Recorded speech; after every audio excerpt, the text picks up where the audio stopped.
Okay, so today is a big topic. I'm going to try to keep it focused and not galactic and connected to the whole universe, but it kind of is. So women being the source of birth and creation, the uterus, as you can imagine, is a rich, deep topic, and that's why I titled this Womb Wisdom. There's actually a book that I've read, or partially read. I have a bad tendency to buy books and read a couple of chapters and then buy a new one, but one of them is actually called Womb Wisdom, and I have it here with me. It's called Womb Wisdom. The authors are Padma and Anaya Ayon Prakasha. So this is their book. It is pretty galactic, meaning that it's not just the physical, it's going into the mental, emotional, spiritual about the womb.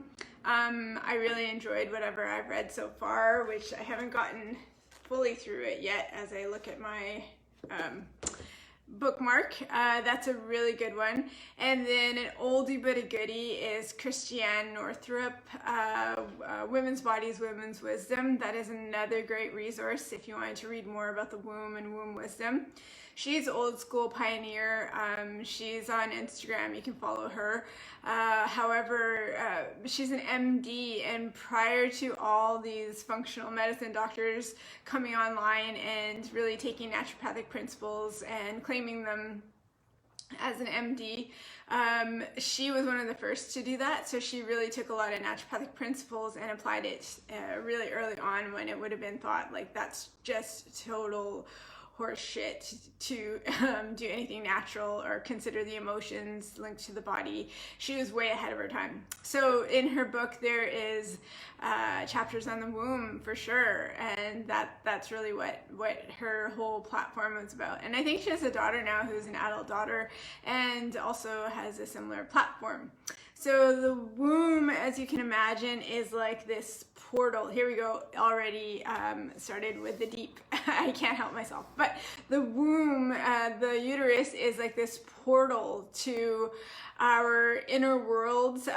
Yes, if you choose to in this life birth children, it is a vehicle to create and birth life through, a vessel to carry and birth life through. However, it is also an organ, a portal, a vessel to birth our true authentic selves. And many of us in this lifetime will go through this entire life not even having any awareness or clue as to how to do that, or any awareness or clue that they are not even remotely close to doing that. So there'll be illness when there is suppression of our true selves in the form of feminine problems or female problems. It could be horrific periods, and this can be intergenerational. You know, we carry what perhaps our grandmothers did not process. There are mothers than us and our children. It can be passed down, and then it'll be thought of as genetic. You know, my mom had menstrual migraines, my grandma had menstrual migraines, I have menstrual migraines. So, you know, migraines right before the period starts, and then it's thought of as just genetic. When in reality, what's actually being passed down is how we process the world, and the disconnect often to the innermost world and our truest center of being and wanting and desires, and living without the masks of how do I perform in life so I get love and I'm accepted and I'm safe, versus if I'm my true authentic being, I won't I will be abandoned, I will be rejected, and I won't be safe, and I won't have the love that I need to survive. So then we carry masks, and the body doesn't lie. The body cannot erase this energy of what we are, or who we are at our deepest core, at our womb, at our birth self. it can't just be suppressed, so then that energy just transforms, and often it'll transform into symptoms, and those symptoms will often manifest as hormone dysregulation, painful periods, missed periods, irregular, erratic periods, heavy periods, or scanty or very light periods, fibroids. We're not talking about the ovaries today, but similar underneath is ovarian cysts, but uterine fibroids, and then the whole medical interaction to correct these symptoms and this expression of what we're not willing to really acknowledge deep within is even more horrific, because that expression wants to come out, and it's not a good way of expressing, but that inner world wants to express somehow, and now it's coming out as symptoms. And then we have medical intervention, and that just suppresses and shuts down and disconnects us from our inner wisdom even further, and even more detrimental. So now the outside world knows more than our inside world, and now we are permanent seekers of the outside world, telling us how to guide and treat and correct and suppress and heal and force our inner world to behave. So that is the biggest problem and biggest abandonment of ourselves, is when we make that switch that outside world knows more than our inner knowing, which is connected to the universe. The uterus is connected to the universe, is directly connected to the source of the universe, because it's a portal for creating life. And so Hani asks, what about polyps and cysts? Yes, the same thing. I would say we're not talking about ovaries today, but I would say it's the same thing. We're talking about the womb. So yeah, it could be all encompassed in the womb. Yes, definitely cysts are included in what I'm sharing. So if there's cysts, there is something underneath that. Yes, there's physiology, and there's like probability of estrogen being higher than progesterone in the body leads to a higher propensity for cyst formation or fibroid formation or endometriosis, whatever it is. But underneath even that, there is emotions and a deeper wisdom connection that we have been disconnected to. So the uterus is really about the size of a pear. It's about the size of a small pear. And some women have such horrific pain with their monthly cycles that it could just overtake almost sometimes 3 weeks out of the 4-week month.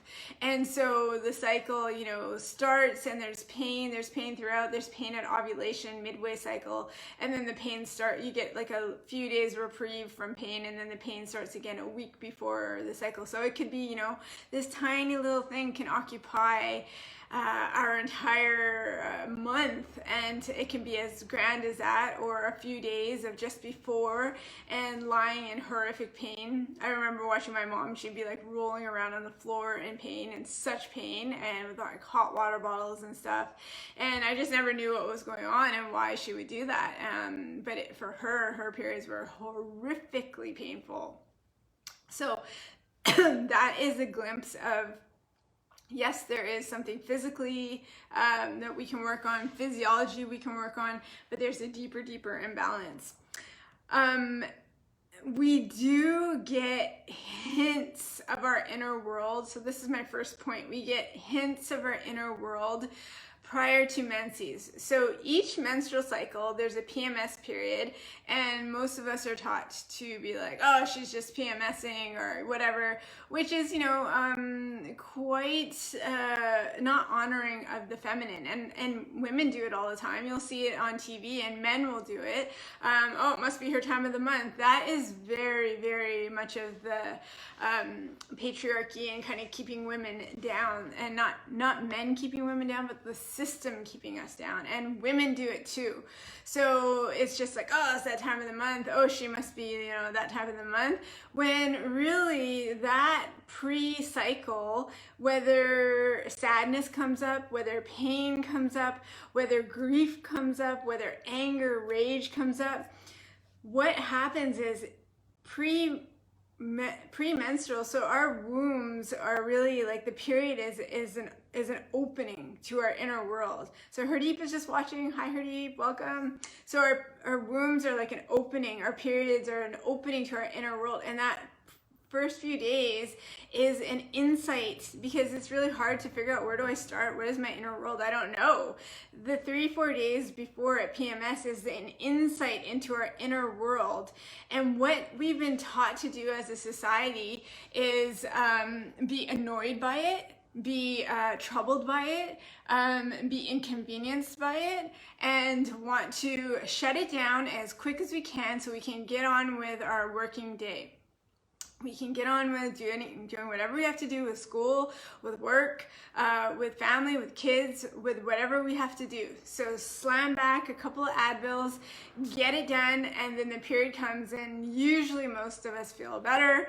And then again, the next month, there's that pre-window, again, just slam it down. Or if there's grief, it's just like super annoyed. Or if there's like rage, it's super let out, usually on people's partners or whoever they feel closest to.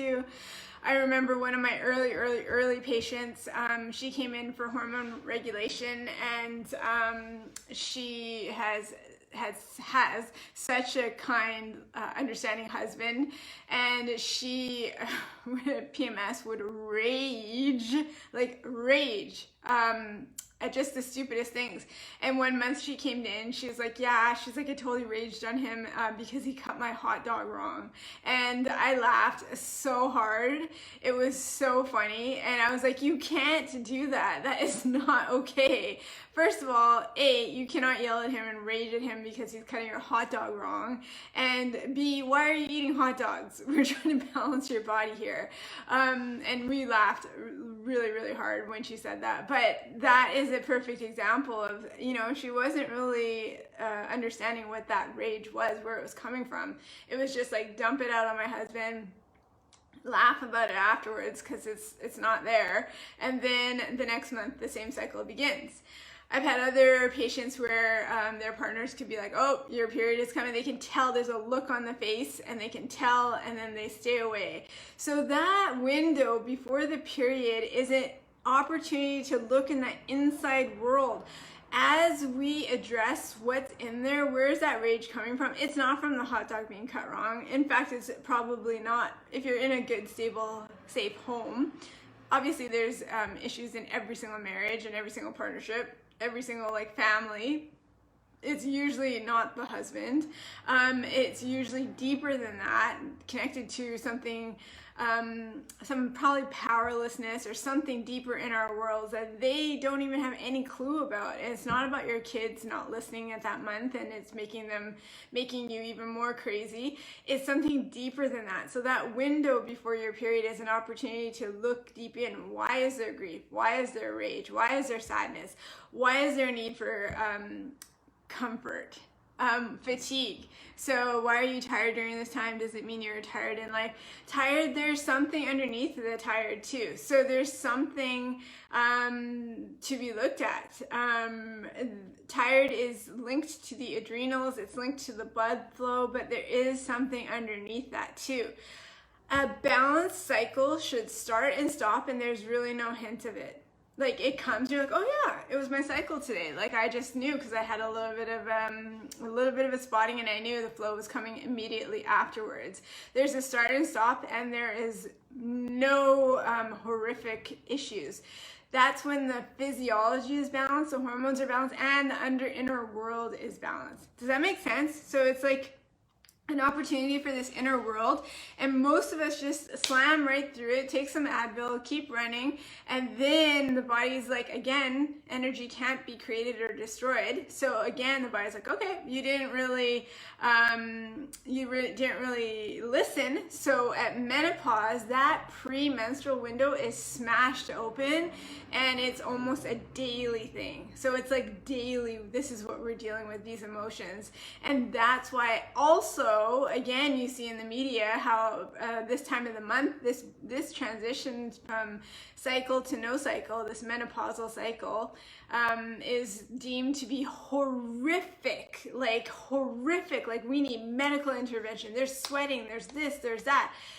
It's not supposed to be like that. A balanced cycle should literally just stop. And yes, even at menopause, there could be a few blips of some symptoms, but yes, at menopause, it should really just be quite an ease, and a balanced cycle will just eventually stop. But this horrific issues and all this stuff coming to the surface, menses is switching at that point from the use of life and birthing life to a more of a spiritual birth of self. And if none of that stuff was cleaned up, then you have to deal with it at menopause. Does that make sense? Throw a thumbs up if that makes sense for everyone. What can you do to reverse the effects after menopause? You still have to deal with the inner world. It doesn't stop, it doesn't go away, and there's no limit to when we can birth our inner selves. Just because the physical cycle has stopped, now the hormones really truly are birthing our true selves. And you'll see this time and time again where women who've been through menopause, all of a sudden become very spiritual, and whatever that means to them. It could mean their religious faith heightens or strengthens. It could mean when they didn't really have anything, and all of a sudden now they're like really looking into breath work, meditation, yoga. Even if it's not their faith, they're all of a sudden going to the Buddhist temples on the weekend, but they want and are craving that spiritual connection. That's because the hormones cycling have two functions. There's a yin and a yang. The yang is the earlier part of life, is to procreate, to create life. And that's what the hormones are for. As that blood flow stops, those hormones are still always cycling, but now is to birth the spiritual self. So it is really in total alignment for a woman to become more spiritual when there is menopause. So that is something that is of utmost importance too. And to birth that spiritual self is quite difficult when that inner world has not been looked at for 40 plus years. And then now all of a sudden the spiritual world is cracking open, those hormones are still cycling, there's no longer a flow, but now the trajectory is upwards to those dimensions. Does that make sense? Now you're truly birthing the inner self. Now you can birth it at a younger age by looking within and birth both. I think the newer generations, the kids who are like 12, who I see right now, younger than that, they're being birthed with not as much stuff, because a lot of their parents, like my generation, have done some inner work and they're not carrying as much stuff. And so, like my generation, there's a heavier density of stuff that we came in with that we have to really like dig through and figure out, who am I really, aside from culture, aside from ethnicity, aside from what I'm expected from my parents, from my collective, whatever it is. That really, all of that has to be sifted off, and at that core, who really are you? And the kids coming in now, these last few years and decades, they're a lot brighter, less density, and you can see that they know themselves quicker than we ever did. What if you get your period again at about 9 months, after about 9 months? What is the true menopause track? This is a great question, Sohani. So I'm not sure if you've been doing any work on yourself at this time.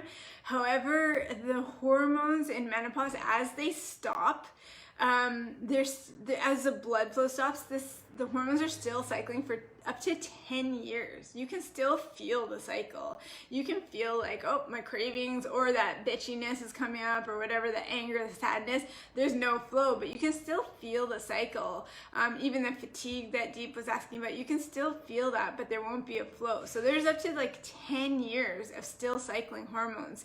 And the actual true definition of menopause is when there's no menses for 12 months, so for 1 year.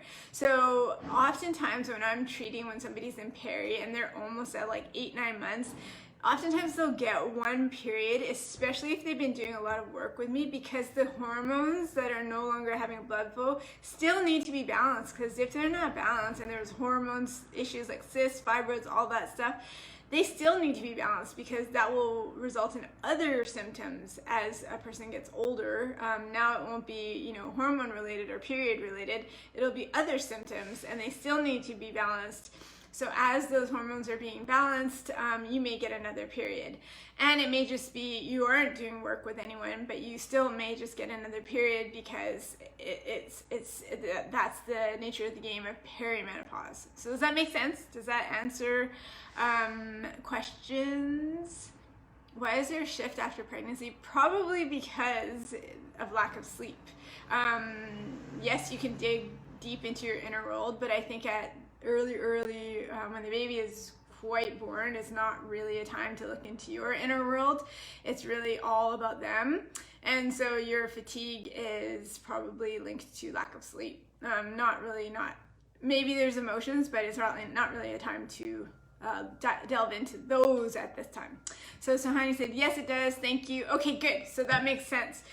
So again, now you know we can't just bypass stuff. You can't just slam back to my dolls and keep running and running and running and expect your body to be happy when it's trying to give you little whispers, and it's not going to be overt, and it's not going to smack you up against your face until it's really, really time to do that.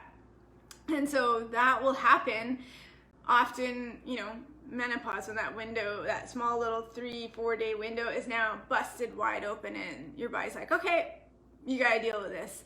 I love accounting and reconciling and keeping track of my books. So I don't know if this analogy matches it for everyone or resonates for everyone, but it's like not balancing your bank account for 40 years and then all of a sudden at menopause you have to do it. That's basically what it's about. There's no connection inwards all these years, and then at menopause your body's like, well, I guess you're gonna have to reconcile all these years now. And that's why menopause can be quite horrific. So does that make sense? That kind of really took up a lot more time than the other 3 points, but I wanted to quickly touch into how the womb is really the connection to the deeper consciousness. So when we connect to our deeper world, we can connect to the God energy, the source energy, universe energy, whatever word you use. And if we don't connect to that deeper womb, by sitting, by being still, it's simple things. Yes, you have to balance your hormones, which, a practitioner like us at Brio, we can help you do that. But underneath the balancing of the hormones is the emotions, which is becoming still, which is feeling your emotions, which is learning how to feel your emotions. If you've never been taught how to feel your emotions, when they come up, you'll actually feel like, for me, I would feel like I'm gonna die, and I would run to people to help me to take that pain away. All I wanted was the pain gone, and I would never even address the emotion because I could not handle any emotion coming up. So learning to be, create a home, create an architecture for your emotions to come up, to be safe by yourself, to handle your emotions by yourself, not rely on anyone else or a partner to keep your emotional world safe. It's not their job. Meditate, breathe, journal. So all those things really keep a good diet, and then also see an alternative practitioner to keep your hormones balanced. But that is how we learn to, so Jeanette says, I know that feeling. Yeah. So that is how we learn to really, really connect to our deeper inner world, is to, that's where the consciousness lies. That's where we get the real answers. Until we do that, we will live life from here, and it will be from ego, and it will be from reactivity and emotions. So everything that you hear and you feel in the world will feel so real, and it's not real. Emotions aren't real. Feelings and consciousness is real. And that's located in the womb. And until we connect there, you'll be so reactive to life. And the cashier can piss you off, and somebody did this and they pissed you off, and they're out to get you, and they don't want you to succeed, and they didn't want your husband to succeed, or they didn't want your family to succeed. All these stories and things like that about, you know, just how the world is for you or against you will be through these false stories in the mind. And until we connect to the uterus, the deeper portal to God's self, it's really makes life a tough journey. It's really about being able to house these emotions. And if you just think about like a grounded grandma, the answers you get when you actually meditate on the womb or breathe on the womb or pray on the womb, whatever you use, it's like just a slow, grounded answer, which when you think you're getting answers from here, it'll be rapid, it'll have a timeline to it, and it'll have this urgency to it. So you have to learn to discern what voice is what, and the womb voice is very subtle. It's very just like grounded. If you listen to me, great. If you don't listen to me, great. But this one is like, you gotta listen to me, you gotta listen. The womb is always correct, but is it going to force you to listen? No, it won't, because it's just like this is your journey. I'm not going to force you to do anything until you connect with me. That's really what the womb is like. And so often, you know, there's a huge, I don't know if this is a stat anymore, but there's a huge number of surgeries to remove the uterus by a hysterectomy. Now, sometimes hysterectomies are necessary. There's excess bleeding. There is huge fibroids because of, you know, years and years of the not being attended to. There's huge imbalance, and again, that can be generational, that imbalance. It was just too much to correct even before, you know, getting to the big fibroid state, and that is very possible. But when the uterus is removed, those emotions aren't removed, and so the next organ is affected, and it's almost like the uterus is the grounding kind of buoy for the body. And once that's snapped, it's like you can go all up into the mind, and you'll see often after hysterectomy a woman can have crazy thoughts. Traumas can resurface. The womb holds a lot of trauma. If there's sexual trauma, if there's codependent trauma, any kind of trauma, it'll be held in the womb. And so as that hysterectomy is performed, if a woman doesn't know how to anchor the womb with the womb energy after the organ is actually removed, it will be really traumatic, because there can be a lot of like depressive thoughts, and anxious thoughts can be just out of control because there's no anchoring anymore. This is the anchor. We want to make decisions in our life from the womb, and if it hasn't even been like cracked open or touched or thought to paid attention to for all these years, it can be a big problem for us. Another very fascinating connection is reflexology, and in traditional Chinese medicine and TCM, the heart and the womb are the same. So specifically in reflexology, the cervix and the heart is the same. So the cervix for the woman, the entry point of the womb, is the heart. And so many times when I'm treating women and I'm helping them balance their hormones, I'm using heart remedies. So a lot of heart remedies. And what's the symbol of the heart is like broken heart, smashed heart, painful heart, all these emotions, all this pain that we carried. If we don't deal with it, it gets stored in our uterus. So that is the connection. And so when, you know, my next talk in 2 weeks is about fertile grounds and fertility, and a lot of times none of this stuff is cleared out, and there's a lot to be cleared out, and then a woman wants to get pregnant and can't, and then oftentimes the doctors will say, oh, this is unexplained fertility, all your hormones look great, but there's so much going on here. If the heart is closed, it's very difficult to, I find, open the uterus as well. And when the heart is closed, I mean that control mind, like it has to be like this, it has to have this way, I have to have it like that, I need to be pregnant yesterday, you know, this is what I need to do, this is what needs to be done.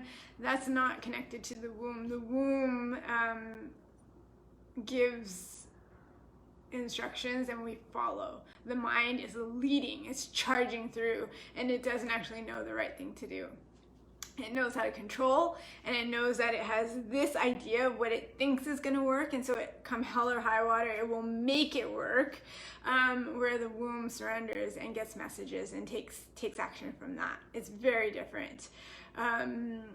Because if it's from the mind, it's very hard to help people, because if anything that's offered that's outside of what they think needs to be done to help, it's very difficult for compliance. And yeah, so that is difficult. But from the womb, when somebody's living from the womb, that's where we want to get them to. It's a very different kind of opening in the body. When there's a lot of trauma, you know, you can't just perhaps see one person. There needs to be trauma care involved. It's not as simple as breathing and meditating. You need someone specialized in trauma, especially if there's a lot of sexual abuse trauma. Even the abuse, but the reactions of the parents sometimes is more of the trauma, like were they supportive, were they not supportive, was the mother supportive, not supportive. That is often a huge trauma in itself from the huge trauma.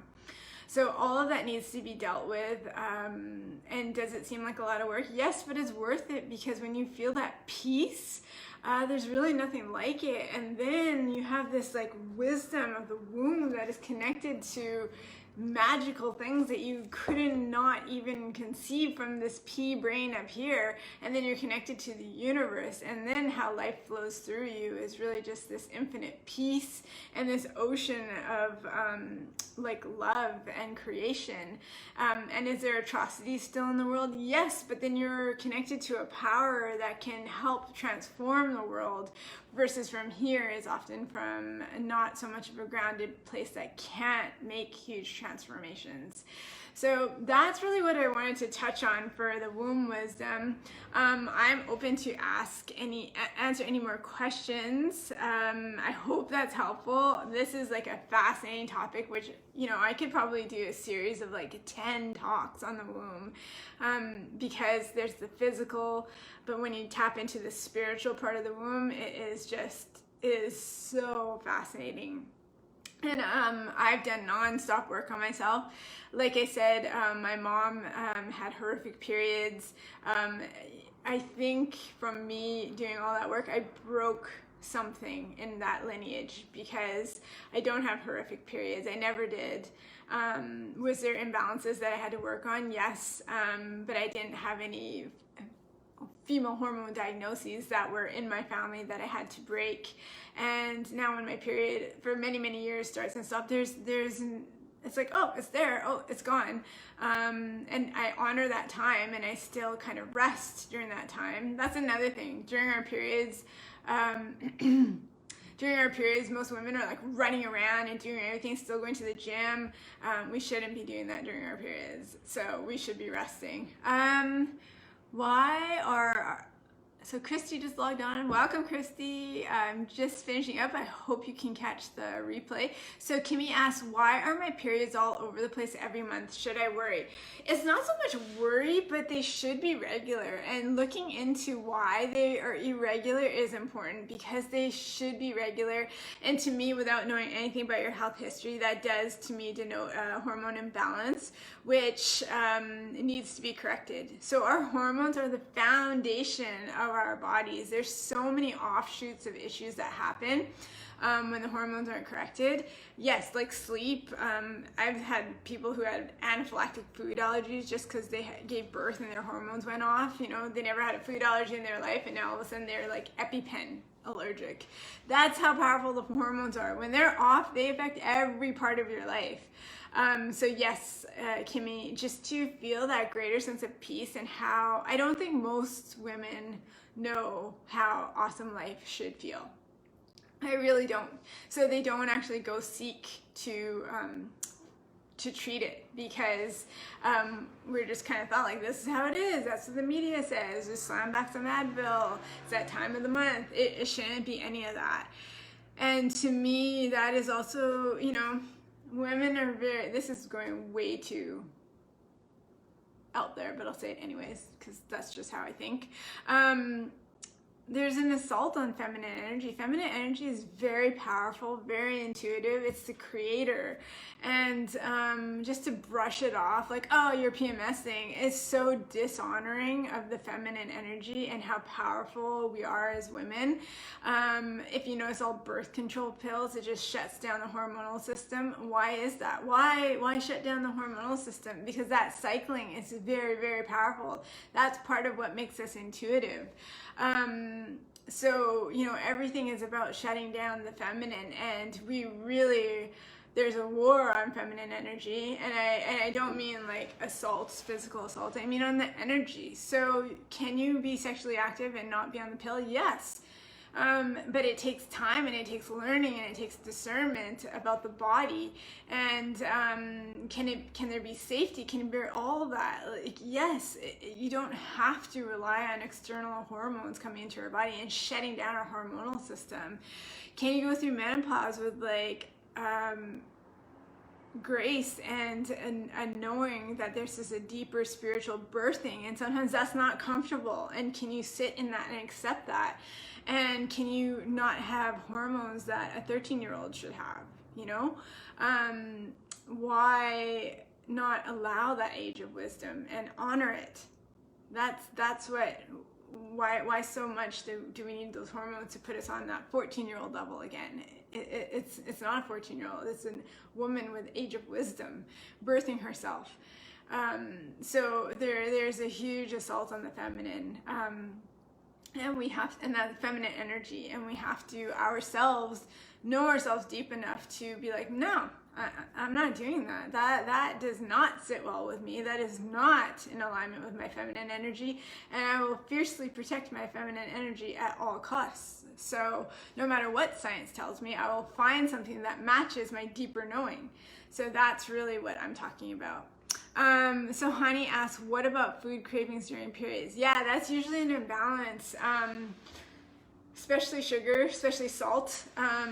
There's oftentimes excess estrogen in relation to progesterone, and there's sweet cravings.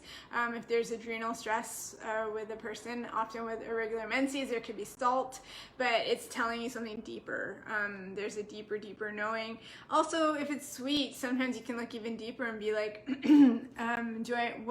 what sweetness of life am I not addressing in my daily life that's showing up that wants to be have some attention during this time of the month?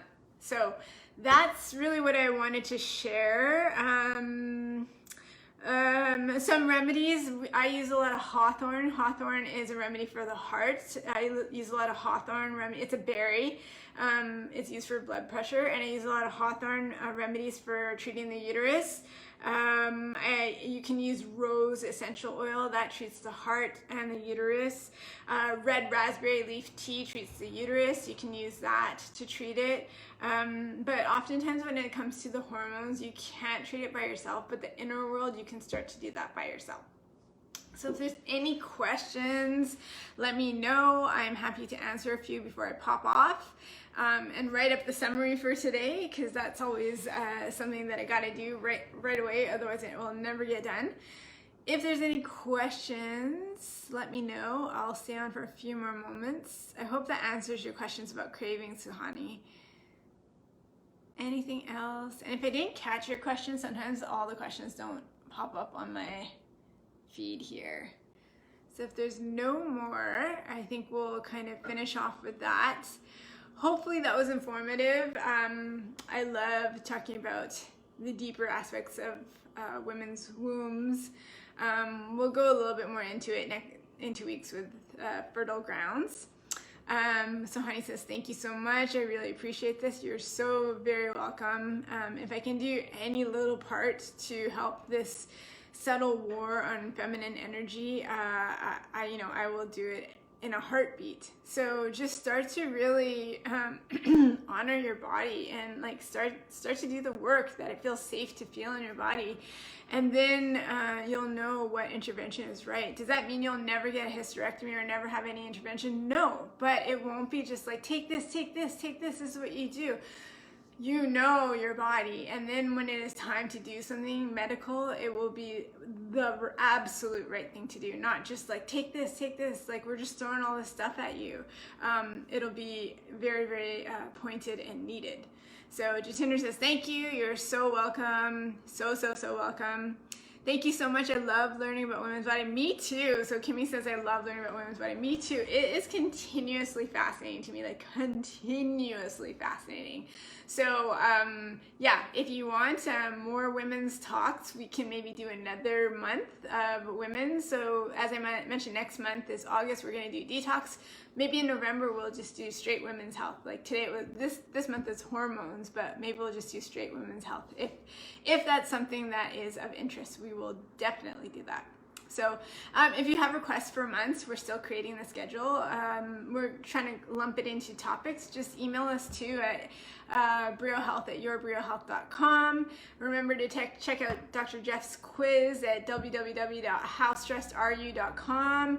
His webinar is launching on Thursday, the 16th. Thursday, July 16th. So check out that. I'm excited. I haven't actually seen it yet either. So it'll be my first time viewing it too.